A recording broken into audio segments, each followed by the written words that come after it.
जय भारत साथियों, में शशि भूषण आपका प्रिय गायक और आज हम हैं भगवान तथागत बुद्ध की परिनिर्माण स्थल पर यानी कि कुशीनगर के उन्हीं साल वृक्षों के नीचे जहां आज से 2500 साल पहले तथागत बुद्ध ने अपने प्राणों का त्याग किया था। कुशीनगर के आने से पहले वो वैशाली में पावा चुंद सुनार के यहाँ उन्होंने भोजन ग्रहण किया, जिस भोजन को ग्रहण करने से उनकी तबीयत खराब हो गई, यानी पेट में जिसे आज बोल सकते हैं दस्त लग गए। उन दस्तों को लगने पर उनका शरीर जर्जर होने लगा, अतिसार से बोलते हैं रोग हुआ।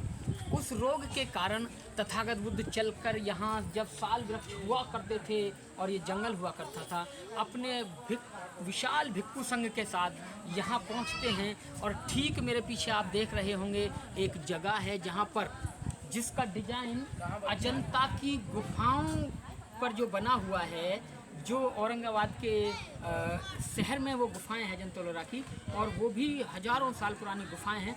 उन गुफाओं के जो द्वार हैं, मुख्य द्वार हैं, वो सेम इसी डिजाइन के बने हुए हैं।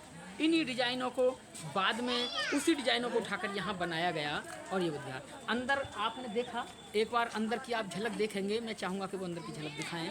और जब आप देखेंगे कि तथागत बुद्ध लेट रहे हैं, सो रहे हैं, तो एक प्रतिमा और आपने वहाँ देखी होगी उससे पहले उस बुद्ध विहार में कि तथागत बुद्ध के आगे भंते जो उनके परम शिष्य थे, भंते आनंद, जो हमेशा साये की तरह तथागत बुद्ध के साथ रहते थे, उनके बिल्कुल साया बनकर उनके साथ रहते थे, उनसे वार्तालाप करते हैं और पूछते हैं कि हे तथागत, आप ये बताइए कि लोग कहते हैं कि कोई शिष्य या कोई भी पिता या कोई भी अभिभावक जब इस दुनिया से जाता है तो जो उसके पास कुछ होता है जिसे वो बचा के रखता है, उसे अंत समय में उसे देता है। ये गुहार आनंद भंते तथागत बुद्ध से लगाते हैं। तो तथागत महाकारुणिक बुद्ध कहते हैं कि आनंद, मेरा धम्म मैं कुछ छुपाने के लिए शून्य भर और छोटे से छोटा कण भी जो राख का है उतना भी मेरे पास छुपाने को कुछ नहीं है। मेरा धम्म इतना विशाल और मानव कल्याण के लिए कल्याणकारी था और मैंने सब कुछ आपको वो दे दिया है। अब मेरे पास बताने के लिए कुछ भी नहीं है। अब तुम्हारा कर्म है कि जो मानव कल्याण के लिए मैंने आपको पथ दिया है, जो धम्म आपको दिया है, उस धम्म पर मैं आपको चलने के लिए आप उसका प्रचार प्रसार करें। और मैं चाहता हूं कि बनते आनंद कि आप इन सब बातों को मानव कल्याण में यहाँ से फैल जाएं, जितने भी भिक्षु हैं पूरी भारत की ज़मीन पर जाकर जो मेरा संदेश है उस संदेश को जाकर मानव कल्याण के लिए, मानव के हित के लिए उसका प्रचार प्रसार करें। और इतना कहने के बाद तथागत बुद्ध ने अपनी आंखें बंद की और एक चैन की गहरी सांस लेकर सो गए। और सभी भिक्षु बुद्धं शरणं गच्छामि कहते हुए अनुसरण करने लगे। और कुछ देर बाद जब तथागत को देखा कि उनकी आंखें बंद हैं, उनके दिल की धड़कन चलना बंद हो गई हैं, सभी भिक्षुओं में हाहाकार मच गया और रोने लगे कि उनके साथ इस दुनिया से जा चुके हैं। और फिर तथागत बुद्ध का जो उस समय जिस विधि से अंतिम संस्कार किया गया वो हुआ। और उसके बाद सभी भिक्षु उनके जो राख के कण थे उन्हें ले जाकर अपने अपने यहाँ स्तूप बनाने लगे।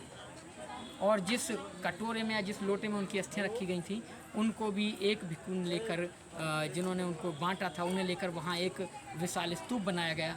और उस स्तूपों को बनाने के बाद में फिर राज आता है महाचक्रवर्ती सम्राट राजा अशोक का।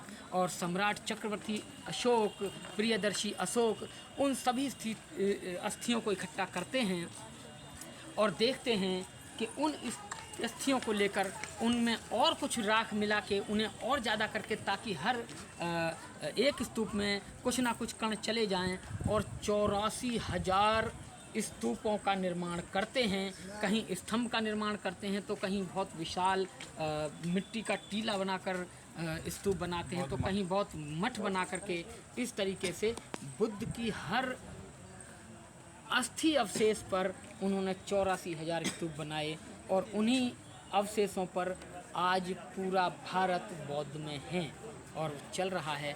और बुद्ध के यही उपदेश पूरी दुनिया में शासन कर रहे हैं, यानी कि भारत को छोड़कर और बहुत सारे देश बुद्ध को अपना राष्ट्रीय धर्म घोषित कर चुके हैं और मानव कल्याण की सेवा करते हुए बड़ी शांति के साथ अपने राज्य को, अपने देश को चला रहे हैं। यही बुद्ध का शासन है।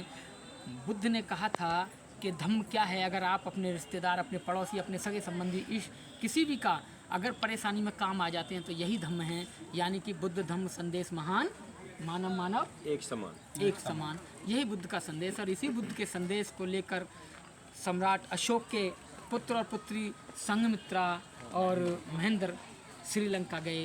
वहाँ उन्होंने बौद्ध धर्म का प्रचार प्रसार किया और उसी धर्म का प्रचार प्रसार आज लाखों सम्राट अशोक के पुत्र महेंद्र संघमित्राएँ के रूप में ना जाने कितने बाबा साहब द्वारा बताए गए उस महानतम ग्रंथ का प्रचार प्रसार करने के लिए लगे हुए हैं। और उसी प्रचार प्रसार की एक छोटी सी कड़ी जो आँखों से दिखाई नहीं दे सकती, वही टीम का हिस्सा आज यहाँ पहुँचा है जो प्रचार प्रसार कर रहा है। मैं पहले बता देता हूँ कि उसी टीम का एक वो हिस्सा है जो नंगी आँखों से नहीं देखा जा सकता, जो सूक्ष्मदर्शी से देखेंगे तो मैं एक छोटा सा, हमारी टीम उस छोटी सी एक कड़ी है, एक कण है जो इतनी बारीक है, इतनी छोटी है कि जो दिखाई भी नहीं देखी, लेकिन कार्य वही कर रही है जो बुद्ध ने अपना अंतिम संदेश दिया था कि जाओ चारों दिशाओं में फैल जाओ और मेरे इस धम्म को स्थापित करिए। फिर एक नई अच्छी कोई और अच्छी जगह अगर आपको मिलेगी तो फिर वहाँ से रूबरू कराएंगे, दर्शन कराएंगे और चलते रहेंगे। पिछला हमारा जो सफ़र था वो था औरंगाबाद की, महाराष्ट्र की गुफाएं, अजंता एलोरा की गुफाएं, और इसी को जोड़ते हुए फिर किसी अच्छे स्थल पर चलेंगे, फिर वहाँ से रूबरू कराएंगे और सफ़र रहेगा जारी, सफ़र रहेगा जारी। जारी। अभी हम शालीनता के साथ एकदम